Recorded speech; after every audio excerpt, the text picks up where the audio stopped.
आज के वीडियो में मेडिकल परीक्षा के लिए मोस्ट इम्पॉर्टेंट एमसीक्यू लेकर के आए हैं। तो इसमें नीट से लेकर के जितनी भी मेडिकल परीक्षाएं होती हैं उन सभी के क्वेश्चन सम्मिलित हैं। चलिए शुरू करते हैं कि पहले क्वेश्चन को देखते हैं। एलोगैमी के लिए निम्न में से कौन आवश्यक नहीं है? एलोगैमी के लिए कौन आवश्यक नहीं है? तो सबसे पहले समझते हैं कि एलोगैमी क्या होती है। देखिए, जो एलोगैमी है ये ग्रीक भाषा के दो शब्दों से मिलकर बनी है, एलोज प्लस गैमस। एलोज प्लस गैमस से मिलकर बनी है। एलोज का मतलब होता है अदर। एलोज का क्या मतलब है? एलोज का मतलब है अदर। और जो गैमस है, गैमस का मतलब होता है मैरिज। तो इसका मतलब हुआ परनिषेचन। इसका क्या मतलब हुआ? परनिषेचन। भाई अदर मैरिज यानी कि दूसरे से शादी करना, मतलब परनिषेचन करना। अब परनिषेचन अथवा सीधे सीधे क्या कहें, सीधे सीधे कहें तो पर परागण हुआ। तो एलोगैमी का मतलब क्या हुआ? पर परागण। और पर परागण में क्या होता था? जब एक पुष्प के परागकण निकल करके दूसरे पुष्प के वाटिका तक पहुंचते थे तो उसे ही पर परागण कहा जाता था। अब इसमें कहा गया है एलोगैमी के लिए निम्नलिखित में से कौन आवश्यक नहीं है? नहीं कहा गया है तो कौन सा ऑप्शन सही होगा? स्वबंधिता सही हो जाएगा। अब स्वबंधिता क्या है आपके मन में प्रश्न होगा। तो सेल्फ स्टेरिलिटी होती है। ये क्या है? सेल्फ स्टेरिलिटी होती है। और सेल्फ स्टेरिलिटी का क्या मतलब है? जब एक पुष्प का निषेचन उसके ही परागकणों के द्वारा नहीं हो पाता है। कोई पुष्प है और इस पुष्प का निषेचन इसके द्वारा निकले हुए परागकणों के द्वारा नहीं हो पाता है तो उसे ही स्वबंधिता कहा जाता है। जब एक पुष्प का निषेचन उसके ही परागकणों से ना हो पाए तो स्वबंधिता। और ये होता किसमें? एलोगैमी में होता है, पर परागण में होता है। क्योंकि पर परागण में एक पुष्प के परागकण दूसरे पुष्प के वर्तिका पर पहुंचते हैं, उसी पुष्प पर पहुंच गया तो पर परागण नहीं होगा, इसलिए इसमें स्वबंधिता सही हुआ। जैसे आलू है, तंबाकू है आदि में स्वबंधिता पाई जाती है। और ये जो डाइकोगैमी है, डाइकोगैमी का क्या मतलब है? डाइकोगैमी होता है भिन्न काल पक्वता। भिन्न काल पक्वता मतलब क्या हुआ? जो द्विलिंगी पुष्प होते हैं, द्विलिंगी का मतलब है जिसमें नर और मादा एक ही पुष्प में पाया जाता है, मेल और फीमेल एक ही पुष्प में पाया जाता है। और कहा गया है कि डाइकोगैमी यानी भिन्न कालपक्वता, तो नर जनन अलग समय पर मैच्योर होता है, अलग समय पर परिपक्व होता है, जबकि मादा जनन तंत्र अलग समय पर परिपक्व होता है तो एक ही पुष्प में, क्योंकि द्विलिंगी है, लेकिन नर अलग समय पर परिपक्व हो रहा है, मैच्योर हो रहा है, और मादा अलग समय पर परिपक्व हो रहा है, इसलिए इसको डाइकोगैमी कहा जाता है अथवा भिन्न काल पक्वता कहा जाता है। और जो हेटेरोगैमी है, हेटेरोगैमी विषम लैंगिकता होती है। विषम लैंगिकता है, लैंगिकता। विषम लैंगिकता का मतलब है नर अलग हो और मादा अलग हो, उसे हेटेरोगैमी कहा जाता है। आइए दूसरे क्वेश्चन पर आते हैं। दूसरा क्वेश्चन है पुदीने में कायिक प्रवर्धन किससे होता है? जो पुदीना होता है, पुदीने में कायिक प्रवर्धन किससे होता है? कायिक प्रवर्धन का मतलब होता है वेजिटेटिव प्रोपोगेशन। कायिक प्रवर्धन का मतलब क्या है? वेजिटेटिव प्रोपोगेशन होता है, यानी कि वेजिटेटिव रिप्रोडक्शन भी आप कह सकते हैं। वेजिटेटिव रिप्रोडक्शन कायिक जनन भी कहा जाता है। कायिक प्रवर्धन को कायिक जनन भी कहते हैं। और इसमें होता क्या है कि जो कोई मात्र पौधा जैसे है, ये जैसे कोई पौधा है, मान लीजिए कोई पौधा है और इस पौधे के किसी भी भाग से अगर कोई नया पौधा बन जा रहा है तो उसे ही कायिक प्रवर्धन कहा जाता है। और इसमें कहा गया है कि पुदीने में कायिक प्रवर्धन किससे होता है? अब किससे होता का मतलब क्या होगा? अंतःभूस्थारी से होता है। अंतःभूस्थारी जो पुदीना होता है। अब आपके मन में प्रश्न होगा कि अंतःभूस्थारी होता क्या है? तो शकर होते हैं, शकर होते हैं। जैसा कि आपको चित्र में दिखा रहे हैं, ये है शकर होता है। इसमें क्या है शकर में कि इसमें तना भूमि के अंदर होता है और आपको बता दें जो मेन तना है भूमि से निकल करके तिरछी शाखा के रूप में नए पौधे को जन्म देता है। जैसे गुलदाउदी है, पुदीना है, ये अंतःभूस्थारी में होता है। जो चित्र आप देख रहे हैं ये सकर या अंतःभूस्थारी का है। और ये जो ऊपरी भूस्थारी है, ऊपरी भूस्थारी या रनर इसको कहा जाता है, रनर, ऊपरी भूस्थारी को रनर कहा जाता है। और ये जो आप चित्र देख रहे हैं ये रनर का है। ये मृदा में क्षैतिज रूप से वृद्धि करते हैं, क्षैतिज। और इनकी जो पर्वसंधि होती है, पर्वसंधि माने क्या होता है? नोड। पर्वसंधि माने नोड। पर्वसंधि से जड़ें फूट जाती हैं और शाखा वायु में वृद्धि करती हैं और पर्वसंधि से निकली प्रत्येक शाखा यानी हर एक शाखा नया पौधा बना लेती है। जैसे दूब घास है, खट्टी बूटी है, ये ऊपरी भूस्थारी के अंतर्गत आते हैं। और आपको बता दें यहीं पर कि जो नोड है उसे पर्वसंधि कहा जाता है और जो इंटर नोड है उसे पर्व कहा जाता है। यानी जो गांठ होती है उसे नोड कहते हैं, पर्वसंधि कहते हैं, और दो गांठों के बीच का स्थान इंटरनोड या पर्व कहलाता है। अब इसमें देखिए भूस्थारिका भी बचा हुआ है। भूस्थारिका क्या होती है? तो भूस्थारिका ऑफसेट होता है, ऑफसेट होता है। मतलब जैसा ये चित्र आप देख रहे हैं ये ऑफसेट का चित्र है। जैसे वाटर हायसिंथ है या जलकुंभी जो होता है, आपने तालाबों में देखा होगा जलकुंभी, तो पुराने तने के आधार भाग से नए पौधे विकसित हो जाते हैं। अब इसमें जो प्रकंद बचा हुआ है, प्रकंद यानी राइजोम होता है। प्रकंद क्या है? राइजोम है। और राइजोम क्या है? भूमिगत तना होता है। भूमिगत तना मिट्टी में हॉरिजॉन्टल वृद्धि करता है। और जैसे अदरक है, हल्दी है, जो आप चित्र देख रहे हैं, ये मिट्टी में हॉरिजॉन्टल वृद्धि करते हैं और इनकी पर्वसंधियों या नोड के द्वारा पौधे बन जाते हैं। फिर अगले क्वेश्चन पर आते हैं। देखिए अगला क्वेश्चन है, दूसरे वृक्ष के वृंत पर कलम के भाग को कहते हैं। अब दूसरे वृक्ष के वृंत पर कहा गया है तो इसमें कलम के भाग को क्या कहेंगे? ऑप्शन से होगा, कलम कहेंगे या सियान कहेंगे। देखिए जो आप चित्र देख रहे हैं ये चित्र सियान का है या कलम का है। ये दूसरे वृक्ष के वृंत पर कलम का भाग लगाया गया है। जो मिट्टी में लगा होता है उसे स्टॉक कहा जाता है या स्कंध कहा जाता है, स्टॉक या स्कंध। और जिस दूसरे पौधे को इस पे जोड़ा जाता है उसे कलम या सियान कहते हैं। तो ये कलम या सियान हो जाएगा। फिर जो इसमें कलिका है, कलिका बडिंग होता है, बडिंग। और इसमें देखिए ये चित्र हम दिखा रहे हैं, ये बडिंग का चित्र है। और इसमें जो बल्बिल है, बल्बिल्स जो होते हैं रूपांतरित पुष्प कलिकाएं होती हैं। और इसमें जो रोपण है ये ग्राफ्टिंग होता है। रोपण क्या है? ग्राफ्टिंग होता है। और इसमें एक जाति के जो इंफीरियर वैरायटीज के पौधे होते हैं उन्हें सुपीरियर वैरायटीज के पौधे से बदला जाता है। इंफीरियर वैरायटीज के पौधों को सुपीरियर वैरायटीज के पौधों में बदला जाता है। फिर अगले क्वेश्चन पर आते हैं। ऊतक संवर्धन माध्यम में परागकण यानी पॉलन ग्रेन, अंग्रेजी में पॉलन ग्रेन कहा जाता है और हिंदी में परागकण कहा जाता है, के द्वारा एम्ब्रियो का विकास होता है। ऊतक संवर्धन माध्यम में परागकण के द्वारा एम्ब्रियो का विकास होता है कहा गया है। तो देखिए इसमें ऑप्शन सही होगा, सेलुलर टोटिपोटेंसी के द्वारा होता है। अब सेलुलर टोटिपोटेंसी क्या है? तो आपको बता दें कि सिंगल सेल से पौधे विकसित करना ही सेलुलर टोटिपोटेंसी कहलाता है। कोई सिंगल सेल है, इस सिंगल सेल से पौधे विकसित किया जाए तो उसे ही सेलुलर टोटिपोटेंसी कहा जाता है। मतलब यह हुआ कि पौधे की किसी कोशिका द्वारा नए पौधे को बनाना सेलुलर टोटिपोटेंसी कहलाता है। तो ये हम कह सकते हैं कि जो सेलुलर टोटिपोटेंसी है ये एक प्लांट सेल से पूरे पौधे को जन्म देने की क्षमता होती है।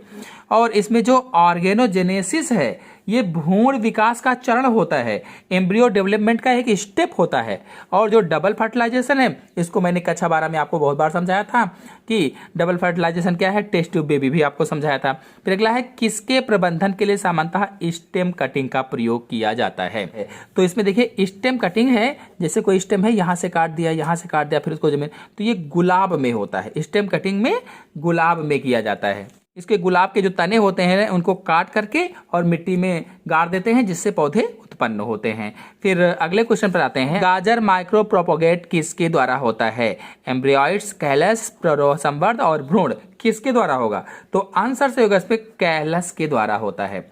अब आपके मन में प्रश्न होगा कि गाजर माइक्रो प्रोपोगेट्स क्या है? तो गाजर का सूक्ष्म प्रवर्धन है, ये गाजर का सूक्ष्म प्रवर्धन होता है। और इसमें होता क्या है? तो सूक्ष्म प्रवर्धन में गाजर का थोड़ा सा भाग लेकर के उसमें उससे कोशिका निकाल लेते हैं। कोई गाजर है, जैसे ये गाजर है और इसका थोड़ा सा भाग ले लिया और फिर इसमें से इस कोशिका को निकाल लेते हैं और फिर उससे इस कोशिका को कल्चर माध्यम में रख करके एक कैलस तैयार कर लिया जाता है। कल्चर माध्यम में रखा जाता है और उसे कैलस तैयार कर लिया जाता है। अब ये कैलस क्या है, आपके मन में प्रश्न होगा। तो कोशिकाओं का समूह होता है, कोशिकाओं का गुच्छा होता है, बहुत सारी कोशिकाएं बन जाती हैं और इसी कैलस में जड़ें निकल आती हैं। अब क्या करते हैं कि इनको सबको अलग अलग करके लगा देते हैं, इस तरह से नया पौधा बन जाता है। तो गाजर माइक्रो प्रोपोगेट किसके द्वारा होगा, तो कैलस के द्वारा होता है। नेक्स्ट क्वेश्चन पर आते हैं। ये टेक्निकल प्रॉब्लम के कारण वीडियो बंद हो गया था, फिर से हम बता देते हैं, हम पढ़ाते चले गए। तो 7 नंबर क्वेश्चन है, निम्न में से किस युग्म के दोनों पौधे पत्ती के द्वारा कायिक जनन करते हैं। ऐसा कौन सा इसमें से युग्म है जिसके द्वारा पत्ती के द्वारा कायिक जनन करते हैं। तो ब्रायोफिल्लम मैंने इसमें समझाया था, थोड़ा सा वीडियो बंद हो गया था, अपने आप जान नहीं पाए। ब्रायोफिल्लम और कोलेनचोई, ये जो हम चित्र दिखा रहे हैं ये ब्रायोफिल्लम का चित्र है और इसमें देखिए पत्तियों के द्वारा नए पौधे जन्म होते हैं या नए पौधे का जन्म हो जाता है। तो इसीलिए कहा गया कि दोनों पौधे पत्ती द्वारा कायिक जनन करते हैं। फिर अगला क्वेश्चन है, निम्न में से किस एक पौधे का उपयोग फोलियर अपस्थानिक कलिका के रूप में कायिक प्रवर्धन के लिए किया जाता है। तो इसमें भी ब्रायोफिल्लम सही हो जाएगा। फिर अगला है, निम्न में से कौन पत्ती के शीर्ष के द्वारा प्रवर्धित होता है। पत्ती के शीर्ष के द्वारा कौन प्रवर्धित होता है, तो वॉकिंग फर्न सही हो जाएगा। वॉकिंग फर्न क्यों कहा जाता है, क्योंकि इसके जो स्पोर होते हैं वो चलने वाले होते हैं, मतलब ये चलने वाला फर्न है, इसीलिए इसको वॉकिंग फर्न कहा जाता है। और ये कहाँ कहाँ पाया जाता है, तो पूर्वी कनाडा में पाया जाता है, अमेरिका में पाया जाता है। फिर अगले क्वेश्चन पर आते हैं, अर्धसूत्री विभाजन के बिना बीजाणुद्भिद से युग्मकोद्भिद का निर्माण कहलाता है। यानी मियोसिस के बिना या मियोसिस डिवीजन के बिना स्पोरोफाइट से गैमिटोफाइट का निर्माण क्या कहलाता है। बीजाणुद्भिद का मतलब होता है स्पोरोफाइट और युग्मकोद्भिद का मतलब होता है गैमिटोफाइट, क्या कहलाएगा, तो एपोस्पोरी कहलाता है। एपोस्पोरी। अगर पूछा जाए कि एपोगैमी क्या है तो बताएंगे बिना निषेचन के भ्रूण का निर्माण, निषेचन ना हो भ्रूण का निर्माण हो जाए तो उसे ही एपोगैमी कहा जाता है। फिर देखिए अगला क्वेश्चन है, पौधों में एपोमिक्सिस का अर्थ है। एपोमिक्सिस का क्या अर्थ है, तो बहुत ही आसान में तरीके से समझाया था। गैमीट्स के संलयन के बिना पौधे का विकास हो जाए तो उसे ही पौधों में एपोमिक्सिस कहा जाता है। फिर नेक्स्ट है, अपस्थानिक भ्रूणता या एडवेंटिटिव एम्ब्रियोनी में भ्रूण सीधे विकसित होता है। किस में विकसित होगा, 4 ऑप्शन आपके सामने दिखे हैं, इसमें ऑप्शन सही होगा बीजांडकाय अथवा अध्यवरण से, यानी न्यूक्लियस अथवा इंटीग्यूमेंट से विकसित होता है।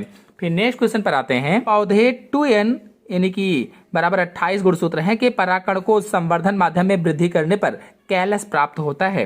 कैलस की कोशिका में गुणसूत्र की संख्या क्या होगी, आधी हो जाएगी, पहला ऑप्शन सही होगा, 14 होगी। फिर अगला है, परागकण की बाह्य भित्ति बनी होती है। देखिए ये परागकण, मैंने परागकण को बनाना भी कई बार बताया है अपने चैनल पर।